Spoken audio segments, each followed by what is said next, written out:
Eccoci con Alberto Tosato e il Volley Treviso, è vero sconfitti in finale Under 13 ma comunque sorridenti, dai Alberto, diciamolo. Certo, pensare come eravamo presi all'inizio anno e poi da arrivare qua è un grosso risultato.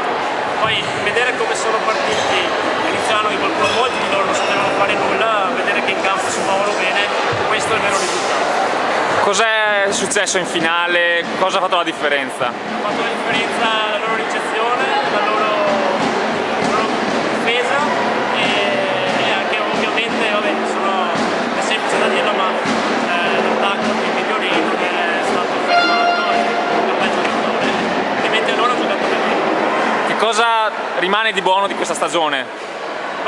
Sicuramente io ho ringraziato i ragazzi già prima della partita, li ho ringraziato per le emozioni che mi hanno fatto provare e per come sono cresciuti durante la partita. E adesso meritate vacanze, dai. Adesso vacanze, poi si comincerà a settembre ancora con un po' di pepe per riuscire a raggiungere l'obiettivo che non è stato raggiunto quest'anno. E allora comunque complimenti Volley Treviso e Alberto, bravi ragazzi.